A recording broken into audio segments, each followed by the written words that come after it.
الفول من الحاجات الأساسية عندنا في الفطار، وطبعا دلوقتي بدأ يتغش ويحطوا عليه مواد كيميائية عشان يستوي بسرعة. بعض الناس بتعمل كده دلوقتي. فتعالوا النهاردة نعرف بيتعمل ازاي بأسهل طريقة ممكنة. شايفين الجمال والحلاوة؟ تعالوا نشوف بيتعمل ازاي. هنا هنستخدم نص كيلو فول، معاهم 4 معالق عدس أصفر، 4 معالق فول مدشوش، وطماطماية وليمونية.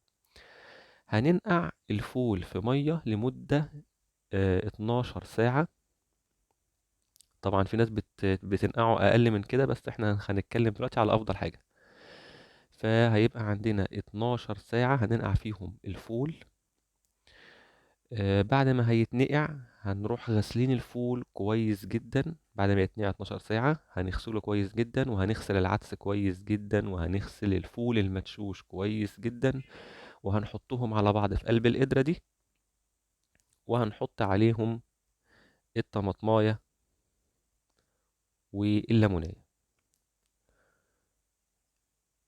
كمية المية اللي هيحتاجها الفول علشان يستوي حوالي مثلا يعني هو بيكون قد كمية الفول.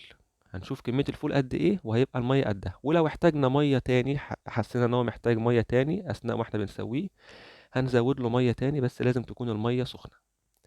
هنسيبه على النار ياخد غلوتين كده، وبعدين هنهدي عليه النار على الاخر. لازم تبقى نار هادية جدا عشان ما يشطش مننا. ودلوقتي اهو بعد ما استوى معانا، شايفين ما شاء الله الفولاية كده هي استوت. نضغط كده على الفول لقيناها بدأت تتهرس معانا كده، خلاص كده استوى.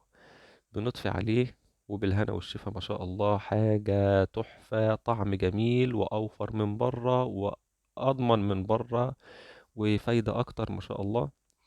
بعد ما يبرد هنعبيه في أكياس زي كده، وهنشيله في الفريزر، ووقت لما نحتاجه هنطلعه يفك ونستخدمه عادي جدا.